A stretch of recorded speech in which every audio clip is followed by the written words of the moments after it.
everyone! It's finally December. This year seemed as if it would never end, but here we are in the last month of the year. Personally, I really like December. There's something super magical in the way everyone's spirits seem to be lifted in the holiday season. And with the way 2020 has gone, I think we could all use a little bit of extra holiday cheer. And because 2020 is the year of living out your selfish impulses, I have decided to finally make a costume that's been on my mind for quite some time.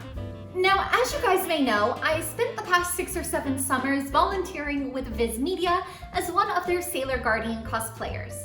I've made so many important and special memories and precious friends throughout this event. And on top of everything else this year, knowing that even when cons do come back, my adventures as a Sailor Guardian are over, it's been kind of tough. I've been really missing it this year. So I've been making all of my dream Sailor Mercury costumes this year.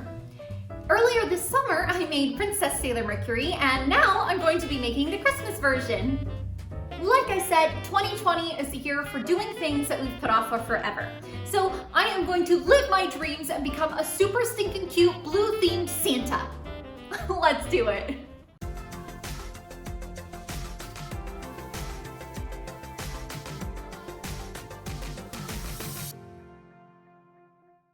Before hopping right into sewing, let's talk a bit more about this costume.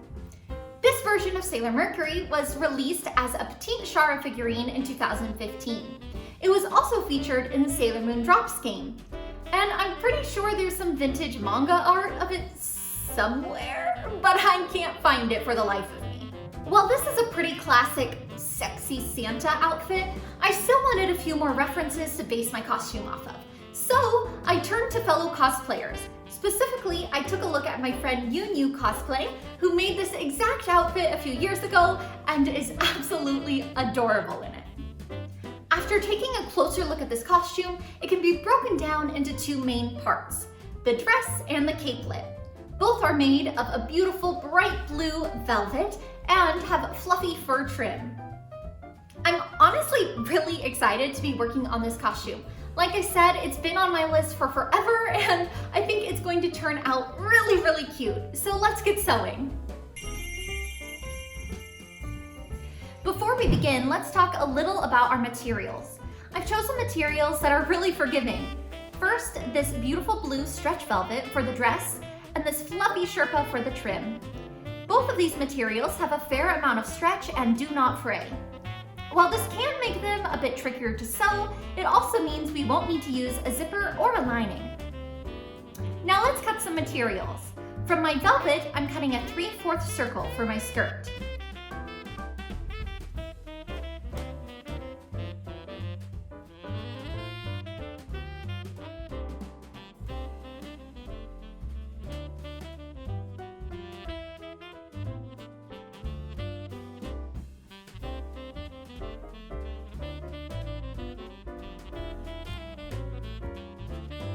Next, I'm going to cut my bodice. I'm using the Yaya Han Sailor Fugu pattern as my base. This pattern is made to have a seam at the underbust. However, if you match your pieces together, you can remove this seam as I have done.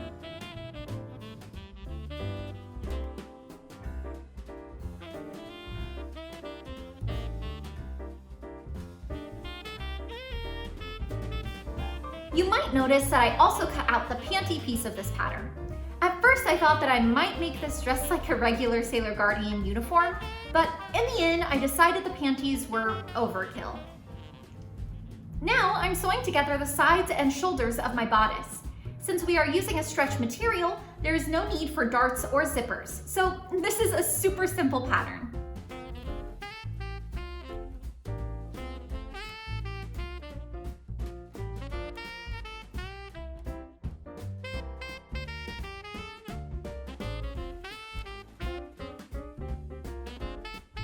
Here's a look at the bodice on my dress form. Clearly, a few alterations need to be made. To fix this bagginess, I simply took in both side seams by 2 inches.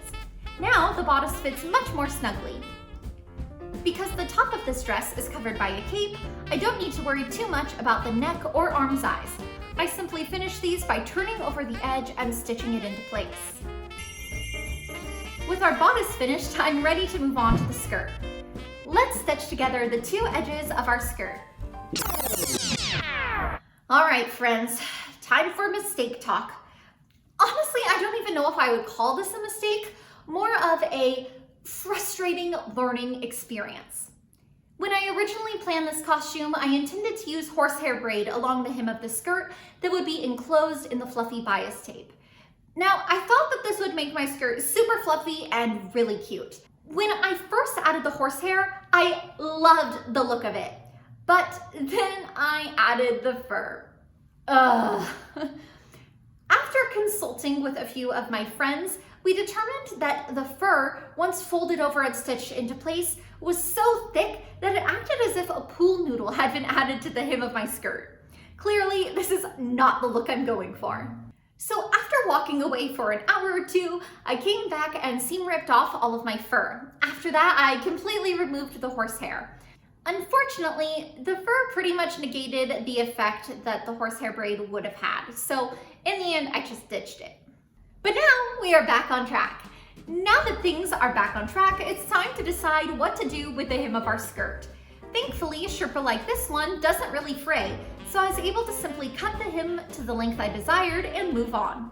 While the drape of the skirt still isn't perfect, it's way better than it was before, so I'll take it. All that's left for this dress is to attach the skirt to the bodice. I added a couple pleats to the front and back and stitched it in place with a straight stitch.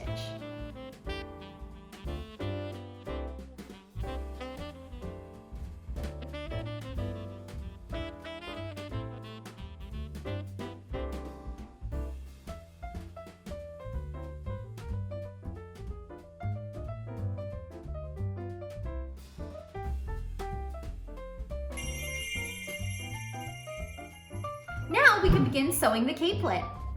This adorable capelet is easily my favorite part of this costume. It's so cute! To begin, I draped a pattern on my dress form with some leftover quilting cotton. Before beginning on this costume, I had looked up some basic cape patterns, so I had an idea of the shape I wanted.